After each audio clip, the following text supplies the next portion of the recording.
24 نومبر کی عمران خان صاحب کی فائنل کال کے حوالے سے بڑی ڈیولپمنٹس ہوئی ہیں. شہر اقتدار اور جڑواں شہروں میں اہم ملاقاتیں اور بڑے رابطوں کی خبریں، ان تمام چیزوں پر بات کرتے ہیں. دیکھیں، پہلی چیز تو یہ ہے کہ تحریک انصاف ماحول بنانے میں کامیاب ہو گئی ہے، تحریک انصاف دباؤ بڑھانے میں کامیاب ہو گئی ہے. آج سے 2-3 روز پہلے تک جب یہ کہا جا رہا تھا کہ یہ کال ناکام ہوگی، کچھ نہیں ہوگا، لیکن اب حکومت بہت اس کو سنجیدہ لے رہی ہے، حکومت اور اسٹیبلشمنٹ اس کو بہت سنجیدہ لے رہے ہیں. اور اس کی وجہ یہ ہے کہ پہلے حکومت اور اسٹیبلشمنٹ یہ سمجھتے رہے کہ دوبارہ علی امین گنڈا پور اور ان لوگوں کے پاس ہی اختیار ہوگا، اور اگر ان کے پاس اختیار ہوگا تو پھر کوئی گھبرانے کی ضرورت نہیں تھی، نہ اسٹیبلشمنٹ کو نہ حکومت کو، کیونکہ آپ کے سامنے ہے کہ تحریک انصاف کا جو سک ورکر ہے، جو پاکستان کے لوگ ہیں، وہ تحریک انصاف کی جو باہر لیڈرشپ ہے اس پر اس طرح سے اعتماد نہیں کرتے جس طرح سے ان کے اوپر اعتماد ہونا چاہیے. اور اس کی وجہ خاص طور پہ علی امین گنڈا پور کی وہ ایپیسوڈ ہے جو 4 اور 5 اکتوبر کو انہوں نے کی تھی. اب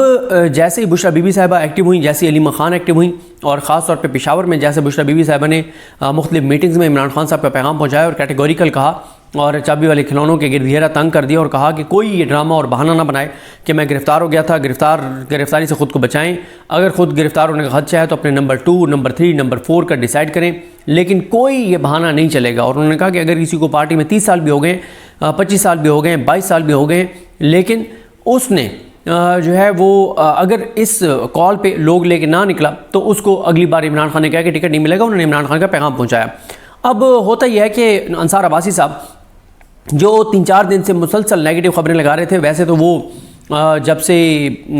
یعنی عمران خان اقتدار سے گئے ہیں، اقتدار میں تھے بھی تو نیگیٹو رپورٹنگ عمران خان کے حوالے سے کرتے تھے، لیکن عمران خان جب سے اقتدار سے گئے ہیں تو اسٹیبلشمنٹ کے ذرائع سے وہ خبریں جو نیگیٹو خبریں جو لگاتے ہیں انصار عباسی صاحب، ان میں ان 4-5 لوگوں میں شامل ہیں، ٹاپ کے 4-5 لوگوں میں شامل ہیں جو اسٹیبلشمنٹ کے حوالے سے ذرائع سے خبریں لگاتے ہیں عمران خان کے خلاف، تحریک انصاف کے خلاف، ان کو ڈرانے کے لیے. انصار عباسی صاحب مسلسل یہ خبریں لگا رہے تھے کہ پی ٹی آئی والے بڑے پریشان ہیں، وہ کہتے ہیں خان نے کیا کیا ہے، بڑا کم ٹائم دیا ہے اور اس سے تو یہ ہو جائے گا، وہ ہو جائے گا، اور سب بھی حیران تھے کہ یہ خبریں کون فیڈ کر رہا ہے انصار عباسی صاحب کو. تو پھر انصار عباسی صاحب نے خود ہی یہ بلنڈر کر دیا جب کل انہوں نے خبر لگا دی جس میں انہوں نے بتا دیا کہ ان کا تحریک انصاف میں علی امین گنڈا پور صاحب کے ساتھ رابطہ ہے. تو یہ تو اب بات طے ہے کہ انصار عباسی صاحب کے جو سورسز ہیں وہ اسٹیبلشمنٹ ہے اور پی ٹی آئی میں ان کا سورس جو ہے وہ علی امین گنڈا پور ہیں، اور اسی لیے وہ نیگیٹو رپورٹنگ کر رہے تھے اس احتجاج کے خلاف. اور وہ مسلسل یہ ماحول بنا رہے تھے کہ پی ٹی آئی کے لوگ جو ہیں وہ احتجاج، پی ٹی آئی کی لیڈرشپ جو ہے یہ احتجاج نہیں چاہتی اور بڑی زبردستی بشرا بی بی ان کے ساتھ کر رہی ہیں. خیر، یہ سارا کچھ ہو گیا. اب آج انصار عباسی صاحب نے ایک خبر لگائی اور اس خبر میں انصار عباسی صاحب نے ایک تو بڑا جھوٹ یہ بولا کہ حکومت کی اہم شخصیت نے جو ہے وہ پی ٹی آئی کی ایک اہم شخصیت کے ساتھ رابطہ کیا ہے، اور انہوں نے بڑا مثبت وہ رابطہ رہا ہے، بڑا پازیٹیو رہا ہے، اور حکومت کی جو شخصیت ہے اس نے کہا ہے کہ ہم مزید اسٹیبلشمنٹ سے منظوری لیں گے کہ آپ کے جو مطالبات ہیں اس حوالے سے. اس سے بڑا جھوٹ نہیں ہو سکتا. یہ نہیں کہہ رہا کہ رابطہ نہیں ہوا، رابطہ بالکل ہوا ہوگا. میں یہ نہیں کہہ رہا کہ رابطہ نہیں ہوگا. ظاہر ہے تحریک انصاف اس وقت اس لیے اس خبر کو ڈینائی کر رہی ہے کہ کوئی رابطہ نہیں ہوا، کیونکہ اس سے تحریک انصاف کا ایک نیریٹو پہ بھی اثر ہو رہا ہے اور جو 24 نومبر کی کال ہے اس پہ بھی اثر ہوگا. اگر یہ تاثر چلا گیا کہ بات چیت شروع ہو گئی ہے اور شاید 24 کی کال کی ضرورت نہ پڑے تو وہ مومنٹم جو تحریک انصاف نے بنایا ہے اس میں ٹھہراؤ آ جائے گا. یہ بات تو کنفرم ہے کہ رابطہ تو ہوا ہے، اور یہ بھی کنفرم ہے جو انصار عباسی صاحب کی خبر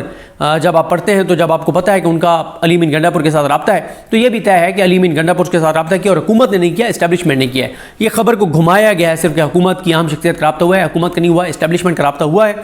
اور نون لیگ کی کسی شخصیت کا وزیر اعظم تک کی یہ حیثیت اور اوقات ہی نہیں ہے کہ وہ اپنے بہاف پہ تحریک انصاف کے کسی بندے سے بات کر سکیں. وہ اسٹیبلشمنٹ سے پوچھے بغیر، ان کے کہے بغیر پانی نہیں پیتے، واش روم نہیں جاتے، تو وہ تحریک انصاف سے رابطہ کریں گے جن کے بارے میں اسٹیبلشمنٹ کا موقف یہ ہے کہ وہ دہشت گرد ہیں، فسادی ہیں اور پتہ نہیں کیا کیا ہیں. سوال ہی پیدا نہیں ہوتا. یہ کنفرم ہے کہ اسٹیبلشمنٹ کا ہی رابطہ ہوا ہے اور اسٹیبلشمنٹ کا رابطہ علی امین گنڈا پور کے ساتھ ہوا ہے. اور اس کا بڑا ثبوت یہ ہے کہ علی امین گنڈا پور صاحب جو ہیں ان کی آج عمران خان صاحب سے 1.5-2 گھنٹے کی اڈیالہ میں ملاقات ہوئی ہے. ایک طرف تو تحریک انصاف کے جو رہنما ہیں جن کے پاس جسٹس سردار اعجاز اسحاق خان صاحب جیسے دبنگ جج کا تگڑا آرڈر ہوتا ہے، اس آرڈر کے باوجود سلمان کمراجہ صاحب سمیت تحریک ملک احمد خان بھچر صاحب، عمر ایوب صاحب، شبلی فراز صاحب اور ان سب کو ملنے نہیں، صاحبزادہ حامد رضا صاحب ان کو ملنے نہیں دیا جاتا. تو دوسری طرف علی امین گنڈا پور صاحب کے لیے جیل کے دروازے کھل جاتے ہیں اور ان کی بڑی زبردست ملاقات کروا دی جاتی ہے۔ میرا سوال یہ ہے کہ اگر تو علی امین گنڈا پور کوئی اسٹیبلشمنٹ کا پیغام لے کر نہیں گئے تو اسٹیبلشمنٹ کیوں علی امین گنڈا پور کو جیل میں عمران خان سے ملنے دے گی ایک ایسے وقت کے اوپر جب آج 19 نومبر ہے، 4 دن بعد فائنل کال ہے اور ان کو پتہ ہے کہ اگر علی امین گنڈا پور عمران خان سے ملیں گے تو عمران خان ان کو سخت ہدایات دیں گے، بڑا ایک ان کے لیے مشکل ہو جائے گا اس کے بعد علی امین گنڈا پور کا ان احکامات کی خلاف ورزی کرنا، تو اسٹیبلشمنٹ کبھی بھی ملاقات نہ کرنے دیتی بلکہ ملاقاتوں پہ پابندی لگ جاتی، ملاقاتیں نہ کروانے دی جاتی۔ لیکن علی امین گنڈا پور کو ملنے دینا بغیر کسی عدالتی حکم کے اور اس طرح سے جیل کے دروازے ان کے لیے کھول دینا، کانفرنس روم میں 1.5-2 گھنٹے ان کی ملاقات کروانا اور جو جج ہے ناصر جاوید رانا اس کو بٹھانا کسی اور کمرے میں کہ بھائی جان بیٹھو، ابھی کوئی سماعت شماعت نہیں ہوگی، ابھی عمران خان کی اور علی امین گنڈا پور کی ملاقات ہے، تو یہ ظاہر ہے عمران خان کے پاس علی امین گنڈا پور اسٹیبلشمنٹ کا کوئی پیغام لے کر گئے ہیں تو ہی یہ ہوا ہے۔ اب سوال یہ ہے کہ علی امین گنڈا پور عمران خان کے پاس اسٹیبلشمنٹ کا کیا پیغام لے کر گئے ہیں اور کیا علی امین گنڈا پور کا اس میں رول دوبارہ نیگیٹو ہوگا یا وہ عمران خان کے ساتھ سنسیئرٹی کی بات کریں گے، یہ اب آنے والا وقت فیصلہ کرے گا۔ دیکھیں اس کو دیکھنے کے اب ہم اندازے لگا سکتے ہیں نا، یعنی میرے پاس کوئی ایسا سورس نہیں ہے کہ میں کہوں کہ میں بتاتا ہوں آپ کو کہ عمران خان اور علی امین گنڈا پور کے درمیان کیا بات ہوئی ہے، کیونکہ مجھے نہیں پتا۔ ہاں علی امین گنڈا پور صاحب انصار عباسی صاحب کو ضرور بتا دیں گے یا اسٹیبلشمنٹ انصار عباسی صاحب کو بتا دے گی اور وہ کچھ نہ کچھ خبر آدھی سچ آدھی جھوٹ یا جو ان کو کہا جائے گا وہ ضرور خبر لگا دیں، لیکن ہمارے پاس ایسی کوئی خبر نہیں ہے کہ کیا بات ہوئی ہے۔ لیکن ایک بات تو ہے، وہ یہ ہے کہ علی امین گنڈا پور صاحب جو ہیں ان کا موقف یہ رہا ہے، اچھا ان کے موقف میں ایک لوگوں کی بڑی تعداد ہے جو اتفاق بھی کرتی ہے، ضروری نہیں ہے کہ سب ان سے اختلاف کرتے ہوں۔ علی امین گنڈا پور صاحب اس بات پر کنونس ہیں کہ عمران خان صاحب جب بھی باہر آئیں گے تو بات چیت کے ذریعے آئیں گے، ہم جو ہے وہ اسٹیبلشمنٹ کو شکست دے کے عمران خان کو باہر نہیں لا سکتے، یہ علی امین گنڈا پور صاحب کا ایک موقف ہے اور علی امین گنڈا پور صاحب ایجیٹیشن کی طرف نہیں جانا چاہتے، احتجاج کی طرف نہیں جانا چاہتے۔ یہی وجہ ہے کہ آپ دیکھیں کہ علی امین گنڈا پور صاحب جب پہلے بھی 4 اور 5 اکتوبر کو نہتے لوگ جو ہیں وہ مقابلہ کر رہے تھے جبر فسطائیت یزیدیت اور بربریت کا، اور علی امین گنڈا پور صاحب جو ہیں وہ پتلی گلی سے نکل گئے اور جو کچھ ہوا وہ مجھے بتانے کی ضرورت نہیں ہے، وہ سب کچھ آپ جانتے ہیں۔ حالانکہ اس وقت اتنا دباؤ بڑھ گیا تھا کہ عمران خان تقریباً وہ لڑائی جو ہے وہ جیت چکا تھا اگر علی امین گنڈا پور وہاں سے نہ جاتے۔ پھر علی امین گنڈا پور صاحب نے اس کے بعد جو گفتگو کی، جو پارٹی نے بتایا کہ انہوں نے کہا کہ اب میں کبھی بھی اسلام آباد کی طرف جو مارچ ہوگا اس کے لیڈ نہیں کروں گا، اور ابھی بھی آپ دیکھیں گے جو 24 نومبر کی کال ہے اس میں آپ کو جو ایکٹیو نظر آ رہی ہیں وہ بشرا بی بی صاحبہ نظر آ رہی ہیں مرکزی سطح پر، یا آپ کو علیمہ خان صاحبہ عمران خان کا پیغام لاتی ہوئی نظر آ رہی ہیں اور وہ آپ کو ایکٹیو نظر آتی ہیں، اور ساتھ ہی علی امین گنڈا پور صاحب جو ہیں ان کو کیا کیا گیا ہے کہ ان کو کمیٹی کے ایک ممبر کے طور پہ تو رکھا گیا ہے، لیکن علی امین گنڈا پور صاحب کو پورا اختیار علی امین گنڈا پور صاحب کو نہیں دیا گیا کہ علی امین گنڈا پور کے پاس اختیار ہے وہ لیڈ کریں گے، بلکہ اس پر لیڈ بھی وہ نہیں کر رہے، لیڈ بھی جو آئی ایس ایف ہے، جو یوتھ ہے، وہ نوجوان جو ہیں وہ کے پی کے سے لیڈ کرنے ہیں، شفقت ایاز ہوں، شاہد خان کھٹک ہوں، مینا خان آفریدی ہوں، سہیل خان ہوں، مراد سعید کے جو ٹیم ہیں وہ آپ کو نظر آتے ہیں کہ وہ اس بار فیصلہ کیا گیا کہ وہ لیڈ کریں گے، اور عمران خان صاحب کی انسٹرکشنز جو ہیں جو پہلے علی امین گنڈا پور صاحب پہنچاتے تھے پوری پارٹی تک، اب وہ بشرا بی بی صاحب پہنچا رہی ہیں۔ اس کا واضح طور پہ مطلب یہی ہے کہ عمران خان صاحب کو مجبوری تو ہے کہ اس موقع پہ وہ علی امین گنڈا پور کو نہیں ہٹا سکتے، لیکن کلیئرٹی ان کو ہے کہ علی امین گنڈا پور نے پہلے بھی عمران خان کی پیٹھ میں چھرا گھونپا اور اب دوبارہ یہ اس طرح کی برداشت ڈالیں گے۔ اب علی امین گنڈا پور جو کہ نہیں چاہتے کہ ایجیٹیشن ہو سکتا ہے انہوں نے اسٹیبلشمنٹ سے کوئی بات کی ہو کہ جناب کوئی چیز مہربانی کریں دے دیں، یہ تو معاملہ سیریس ہو گیا ہے، ہمارے صوبے میں بڑی تعداد میں لوگ نکلیں گے اور اس بار تو میں لیڈ بھی نہیں کر رہا، اور یہ بھی امید نہ رکھیں کہ میں کوئی واردات ڈال سکوں گا۔ اور ویسے بھی بشرا بی بی صاحب نے کلیئر کر دیا کہ علی امین گنڈا پور اور علیمہ خان نے بھی کلیئر کر دیا کہ علی امین گنڈا پور بھی گرفتار ہو گیا، تب بھی یہ احتجاج فائنل کال آف نہیں ہوگا۔ دوبارہ طلب کیا گیا ہے، کس مقدمے میں پیش ہوئے ہیں اور کون سی درخواست آپ کی دائر ہوئی ہے؟ کوئی درخواست دائر نہیں ہوئی، آج استقاصہ نے جرا کی ہے، 11 کیسز ہیں ہمارے خلاف اور ہم یہاں تھے بھی نہیں، اور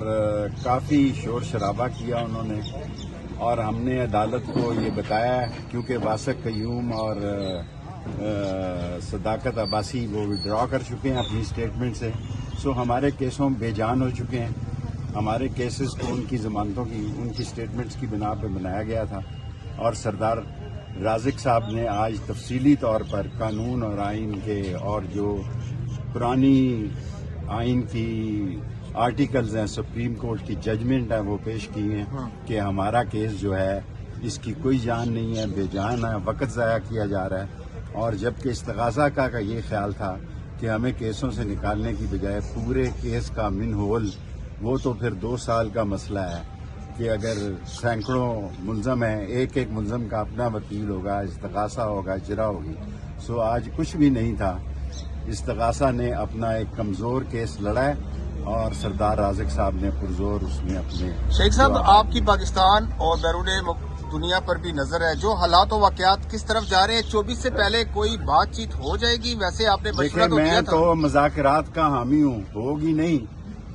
لیکن میں مذاکرات کا حامی ہوں. اور مذاکرات میں نے کل بھی کہا تھا، بے شک مشکل حالات میں ہوں، سیاستدان مذاکرات کے دروازے بند نہیں کیا کرتے. میں نے اپنی ساری زندگی میں یہ نہیں دیکھا کہ سیاستدان نے مذاکرات کے دروازے بند کیے ہوں. اور جتنے بے گناہ لوگ ان کیسز میں دھرے گئے ہیں وہ اس بات کا تقاضا کرتے ہیں کہ ان کی رہائی ہو. میں مذاکرات کا حامی ہوں اور میں مذاکرات کو سیاست کا اہم عنصر سمجھتا ہوں. فیصل واڈا نے عمران خان کی جو بیان دیا تھا رجیم چینج کا، ملکی مداخلت کا، اس کی انہوں نے اعتراف بھی کر لیا اور کہا پھر دیکھیں، اگر فیصل واڈا نے یہ اعتراف کر لیا ہے کہ عمران خان کو امریکن کے کہنے پر، ڈونلڈ ڈو کے کہنے پہ نکالا گیا، تو پھر میرا خیال ہے یہ تو اس بات کی دلیل ہے کہ فیصل واڈا نے بھی یہ کہا کہ ان کو امریکن نے نکلوایا.